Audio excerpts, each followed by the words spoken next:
నూలు నూలులో శతాబ్దాల గౌరవం, పట్టు పరంపరకు ప్రతీక, సంప్రదాయానికి శాశ్వత చిరునామా సఖీ. నమస్తే, వెల్కమ్ టు అవర్ ఛానల్. నేను పద్మిని. ప్రస్తుతంతో పాటు ప్రముఖ ఆధ్యాత్మికవేత్త, దత్త ఉపాసకులు, శ్రీపాద శ్రీవల్లభ దత్తపీఠం వ్యవస్థాపకులు శ్రీమతి లతా దత్త గారు మనతో పాటు ఉన్నారు. మాట్లాడదాం. నమస్తే అక్క. నమస్తే పద్మిని. అక్క, జూన్ 18వ తారీఖున చాలా యోగవంతమైనటువంటి రోజు వస్తోంది, గురు పుష్యమి యోగంతో. సంవత్సరంలో 2-3 పర్యాయాలు మాత్రమే ఇటువంటి యోగవంతమైనటువంటి రోజులు వస్తాయి. మరి ఈ గురు పుష్యమి యోగాన్ని ఎట్లా యూటిలైజ్ చేసుకోవాలి? మీరైతే ఖచ్చితంగా ఈ గురు పుష్యమి అప్పుడే కదా ఈ రింగ్స్ అవి జయించింది, రవి యోగంలో. రవి పుష్యమి యోగం అది కూడా అంతే పవర్ఫుల్ అండ్ సేమ్. సో చెప్పండి, ఎట్లా యూటిలైజ్ చేసుకోవాలి గురు పుష్యమి యోగా? చాలా చాలా ఆస్పీషియస్ ముహూర్తం అని చెప్పొచ్చు పద్మిని. ఎందుకంటే ఈ గురు పుష్యమి అయిపోయిన తర్వాత నెక్స్ట్ ఇయర్ వరకు వెయిట్ చేయాలి మళ్ళీ మనం గురు పుష్యమి కోసం. లేవు, ఇప్పట్లో లేవు. అయితే మనము బంగారం కొనాలన్నా, పెళ్ళిళ్ళకి ముఖ్యంగా వివాహ ముహూర్తాలు కూడా ఉన్నాయి ఇప్పుడు. పెళ్ళిళ్ళకి మేము బంగారం కొనాలన్నా, వెండి కొనాలన్నా, వస్త్రాలు కొనాలన్నా, లేదా కొత్త వెహికల్ కొనాలన్నా, కార్ కానీ బైక్ కానీ ఇలాంటివి ఏం కొనాలన్నా, కొత్త పుస్తకాలు కొనాలన్నా కూడా ఈ ముహూర్తము అద్భుతమైన ముహూర్తము. ఇంకా ఆ ముహూర్తం ఈ ముహూర్తం అని చూడొద్దు. ఇంతకంటే అద్భుతమైన ముహూర్తం ఇంకొకటి ఉండదన్నమాట. అంటే ఇది మాకు సెట్ అవుతుందా, సెట్ కాదు ఇంకా అని పట్టించుకోక, దేనికి ఏ జాతకం వాళ్ళైనా, ఏ నక్షత్రం వాళ్ళైనా కళ్ళు మూసుకొని కొనేసుకోవచ్చు. ఎందుకంటే కింగ్ ఆఫ్ నక్షత్రం, నేను ఎప్పుడు చెప్తాను, పుష్యమి ఏంటి, గ్రోత్ ని ఇండికేట్ చేస్తుంది, ఎదుగుదల. ఇంకా గురువు అంటే మనకి నాలెడ్జ్, విజ్డము, ప్రాస్పరిటీ, ఇద్దరు కాంబినేషను. అమృత సిద్ధి యోగం వచ్చింది, సర్వార్థ సిద్ధి యోగము, ఇవన్నీ యోగాలతో కలిసి ఉండేటువంటి అద్భుతమైన ముహూర్తం అని చెప్పొచ్చు. ఇక ఆ రోజు గురువుల్ని కలుసుకోవటం కోసము, గురువుల్ని కలిసి గురోపదేశం తీసుకోవడము, లేదా ల్యాండ్ అగ్రిమెంట్ చేసుకోవటము, రియల్ ఎస్టేట్లో ఇన్వెస్ట్ చేయాలనుకున్నా, కొత్త ఇంటికి అడ్వాన్స్ ఇవ్వాలనుకున్నా, పిల్లల్ని కాలేజీలకు పంపించాలన్నా, స్కూల్కి పంపించాలన్నా. ఎందుకంటే జూన్ 18 మళ్ళీ నవమ సంఖ్య, అదే భక్తి సంఖ్య. అండ్ వెరీ వెరీ చాలా ఎంతటి పవర్ఫుల్ అంటే అంతటి పవర్ఫుల్ అనమాట. దీనికి ఇంకో వేరే తిరుగు లేదు పద్మిని. అలాగే ఆ రోజు మీ గురువుల్ని కలవటానికి వెళ్ళినా, ఎక్కడికి వెళ్ళినా పసుపు రంగు కర్చీఫ్ తీసుకెళ్ళి ఇవ్వండి. ఎల్లో కలర్ కర్చీఫ్ లేదా ఎల్లో కలర్ పుష్పాలు, మ్యాంగోస్ వస్తున్నాయి ఇప్పుడు, మ్యాంగోస్. అలాగే దేవాలయాల్లో కానీ ఎక్కడైనా కూడా అనార్థులకు కానీ ఎల్లో ఫ్రూట్స్ డొనేట్ చేయండి, బనానాస్ కానీ మ్యాంగోస్ కానీ. ఎందుకంటే మనం చేసే చిన్న చారిటీ అయినా మల్టిపుల్ టైమ్స్ ఫలితం వస్తుంది. ఆ రోజు ఏం చేసినా కూడా మల్టిపుల్ టైమ్స్ అవుతుంది అన్నమాట. బట్టలు కూడా మరి పెట్టచ్చు గురువులకి, పసుపు రంగు వస్త్రాలు ఇవ్వచ్చు, లేదా ఏదైనా పసుపు రంగు పుష్పాలు, పసుపు రంగు ఫ్రూట్స్. అలాగే మీరు ఒక పసుపు రంగు క్లాత్ తీసుకొని 7 గోమతి చక్రాలు, 8 లక్ష్మీ గవ్వలు ఆ పసుపు రంగు వస్త్రంలో కొద్దిగా పచ్చకర్పూరం వేసి భగవంతుడి దగ్గర, గురువు దగ్గర పెట్టుకొని తర్వాత మీ లాకర్లో పెట్టుకోండి. చాలా బాగా కలిసి వస్తుంది అన్నమాట. ఇట్లా లైవ్ గురువులు లేరు అని అనుకుంటే గురు దత్తాత్రేయ స్వామికైనా మనం సమర్పించవచ్చు కదా ఇప్పుడు మీరు చెప్పినవన్నీ? అవును, దత్తపీఠాల్లో కూడా సమర్పించవచ్చు. ఇప్పుడు గురువులు అంటే మనకి లైఫ్లో గైడ్ చేసేవాళ్ళు. చాలా మందికి టీచర్స్ ఇన్స్పైర్ చేస్తూ ఉంటారు, చాలా మందికి స్పిరిచువల్ గురువుస్ ఉంటారు. అలాగే వాళ్ళకి విద్య ఏ విధంగా అయినా, కొంతమందికి మనం చూసుకుంటే వాళ్ళు మెకానికల్లో ఉండొచ్చు, సివిల్లో ఉండొచ్చు, ఆస్ట్రాలజికల్గా ఉండొచ్చు, ఎలాగైనా ఉండొచ్చు గురువులు. ఏ విధమైన గురువు అయినా సరే గురువే. మీ లైఫ్కి ఒక పాత్ చూపించిన వాళ్ళు గురువే.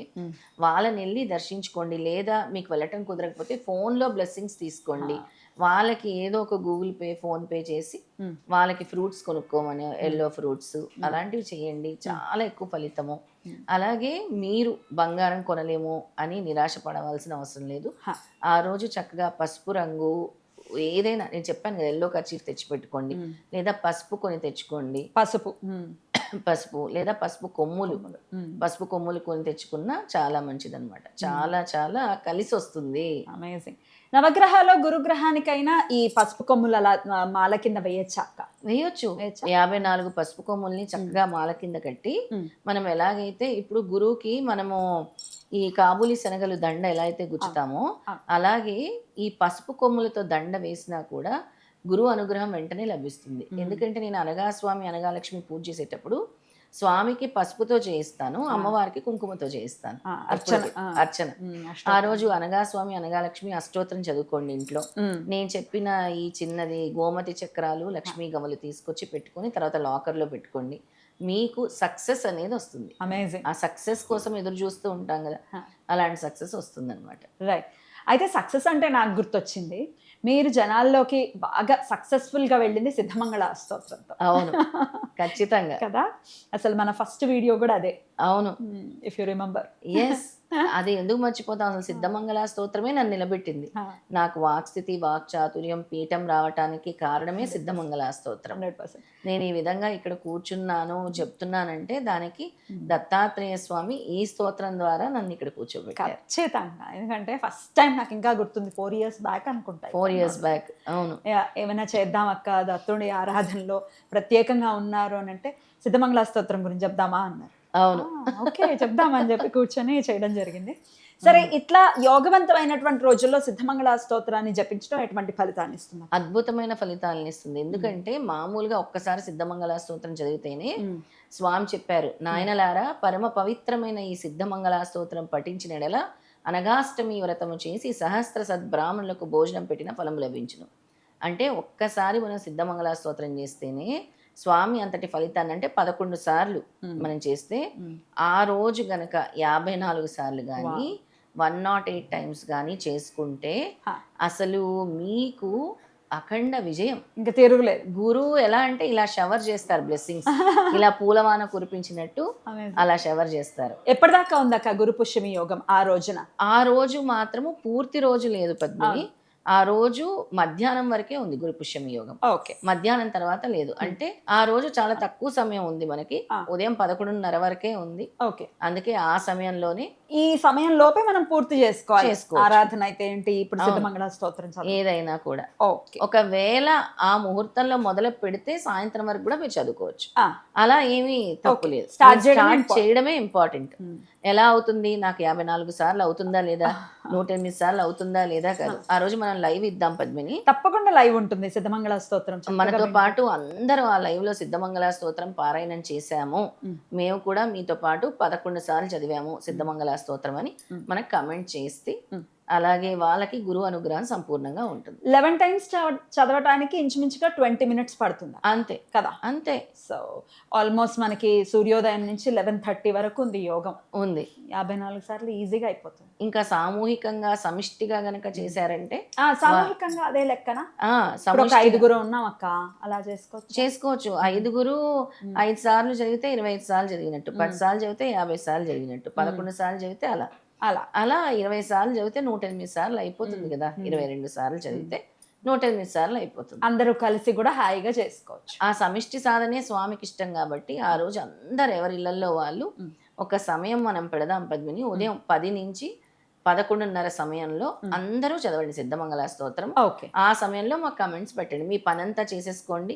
10 to 11:30 వరకు ముహూర్తం ఉంది కాబట్టి మీ ఇళ్లలోనో లేదో దేవాలయాల్లో పీఠాల్లో, లేదా మన దత్తపీఠంకి రావాల్సిన వాళ్ళు హైదరాబాద్లో ఉండే వాళ్ళు రావచ్చు, లేదా ఎవరి ఇంట్లో వాళ్ళు కూర్చొని మీ పూజ గదిలో స్వామి ముందు కూర్చొని చదివి మాకు కమెంట్ చేయండి. రైట్. అయితే ఒకసారి మనం పాడేద్దామా సిద్ధమంగళ? తప్పకుండా పద్మిని. సిద్ధమంగళ స్తోత్రం అలాగే నామజపం కూడా చెప్తాను. ఆ 2 నామస్మరణ కూడా భజన లాగా చేసుకోవచ్చు. అలాగే అక్క, ముందే చేద్దాం. ముందు సిద్ధమంగళ స్తోత్రం చేసేద్దాం. శ్రీపాదరాజం శరణం ప్రపద్యే, శ్రీదత్తరాజం శరణం ప్రపద్యే. సిద్ధమంగళ స్తోత్రం. శ్రీమదనంత శ్రీ విభూషిత అప్పల లక్ష్మీ నరసింహరాజా, జయ విజయీ భవ దిగ్విజయీ భవ, శ్రీమదఖండ శ్రీ విజయీ భవ.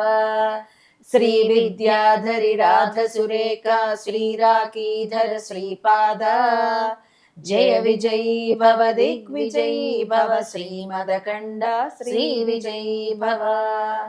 మాతా సుమతి వాత్సల్యామృత పరిపోషిత జయ శ్రీపాద, జయ విజయీ భవ దిగ్విజయీ భవ, శ్రీమదఖండ శ్రీ విజయీ భవ.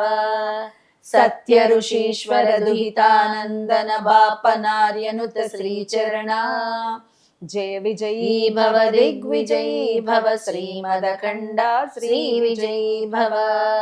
సవితృకాటక చయన పుణ్యఫల భరద్వాజ ఋషి గోత్ర సంభవ జయ విజయీ భవ దిగ్విజయీ భవ శ్రీమదఖండ శ్రీ విజయీ భవ దోచౌపాతి దేవలక్ష్మి ఘన సంఖ్యా బోధిత శ్రీచరణా జయ విజయీ భవ దిగ్విజయీ భవ శ్రీమదఖండ శ్రీ విజయీ భవ పుణ్యరూపిణీ రాజమాంబసుత గర్భ పుణ్యఫల సంజాత జయ విజయీ భవ దిగ్విజయీ భవ శ్రీమదఖండ శ్రీ విజయీ భవ సుమతి నందన నరహరి నందన దత్త దేవ ప్రభు శ్రీపాద జయ విజయీ భవ దిగ్విజయీ భవ శ్రీమదఖండ శ్రీ విజయీ భవ పీఠికాపురా నిత్య విహారా మధుమతి దత్త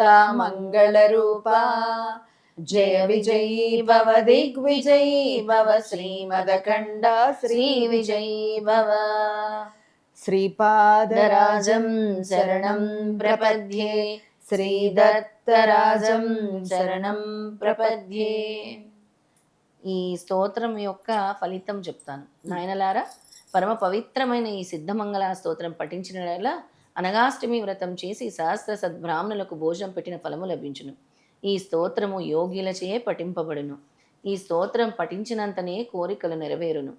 ఈ స్తోత్రం పఠించిన వేళ దత్తాత్రేయ స్వామి శ్రీపాద శ్రీవల్లభ స్వామి కృపకు పాత్రులగదురు. ఈ స్తోత్రం పఠించిన చోట సూక్ష్మవాయు మండలంలో సిద్ధపురుషులు అదృశ్య రూపంలో తిరుగుదురు. అద్భుతం. నామజపం ఏం చేస్తాం? నామజపం చేద్దాం. దిగంబర దిగంబర శ్రీపాద వల్లభ దిగంబర దిగంబర దిగంబర శ్రీపాద వల్లభ దిగంబర బ్రహ్మ విష్ణు మహేశ్వర శ్రీపాద వల్లభ దిగంబర బ్రహ్మ విష్ణు మహేశ్వర శ్రీపాద వల్లభ దిగంబర దిగంబర దిగంబర శ్రీపాద వల్లభ దిగంబర దిగంబర దిగంబర శ్రీపాద వల్లభ దిగంబర దత్త దిగంబర దత్త దిగంబర శ్రీపాద వల్లభ దిగంబర దత్త దిగంబర దత్త దిగంబర శ్రీపాద వల్లభ దిగంబర. ఇలా నామస్మరణ చేస్తే ఇదే కంటిన్యూ చేస్తే చాలా మంచిది. ఈ విధంగా మీరు ఓ 10 నిమిషాలు చేయగలరా, 20 నిమిషాలు చేయగలరా, ఒక గంట సేపు చేయగలరా. ఈ నామస్మరణ ఏంటంటే మనని భవబంధాలని అంటే ఈ సంసార సాగరంలో నుంచి తరింపజేస్తుంది, మనశ్శాంతి ఇస్తుంది, ఆనందాన్ని ఇస్తుంది, నీకు మార్గాన్ని సూచిస్తుంది. సిద్ధమంగళ స్తోత్రం కానీ ఇప్పుడు మీరు చెప్పిన ఈ నామ జపం కానీ ఇప్పుడు పెద్దవాళ్ళు ఉన్నారు, కింద కూర్చోలేము, లేకపోతే దేవుడి గదిలో కూర్చునే పరిస్థితి లేదు, మేము ఇట్లా హాల్లోనో కుర్చీల్లో కూర్చుని చదువుకోవచ్చా అని అడిగే వాళ్ళు ఉంటారు. ఖచ్చితంగా చదువుకోవచ్చు. స్వామి ఒక్కటే చెప్తారు, నీ సోల్ అనేది ఎప్పుడు నా గురించి తాపత్రయపడుతుందో దాన్నే నేను చూస్తాను. నువ్వు అక్కడ కూర్చున్నావు ఇక్కడ కూర్చున్నావు అని కాదు, నీ మనసు ఎల్లవేళలా నాతో అంటే నా నామస్మరాన్ని కోరుకుంటుంది, నన్నే నువ్వు నిలుపుకున్నావు అని అంటే అంతకు మించి ఏమీ లేదు పద్మిని. వాళ్ళు మంచం మీద కూర్చొని కూడా పడుకొని కూడా చేసుకోవచ్చు. ఎందుకంటే రోజు రాత్రి పడుకునే ముందు చదువుకోవచ్చు అని చెప్తున్నారు కదా. అవును, హ్యాపీగా చదువుకోవచ్చు. మనకి శాస్త్రం ఏం చెప్తుందంటే మనము రాత్రి పడుకునేటప్పుడు చదువుకొని పడుకోవటం వల్ల మనం ఒక ధ్యాన అవస్థలోకి వెళ్ళిపోతాం. అంటే మన మనసు ఆయన మీద లగ్నం అవుతుంది అనమాట. దాన్ని అద్భుతం, చాలా చక్కగా ఎక్స్ప్లెయిన్ చేశారు. ఖచ్చితంగా ఇది లైవ్ కూడా ఉంటుంది కాబట్టి ఆ రోజు మార్నింగ్ 10 to 11:30 లైవ్ ఉంటుంది కాబట్టి లైవ్లో మీరు చదవండి. అంతా చదివిన తర్వాత అక్కడే కమెంట్ సెక్షన్లో రాయండి. చేశాను మేము సిద్ధమంగళ స్తోత్రాన్ని. చాలా అద్భుతంగా మాకు వివరించారక్క, కృతజ్ఞతలు. నమస్కారం అక్క. జయ గురుదత్త. జయ గురుదత్త.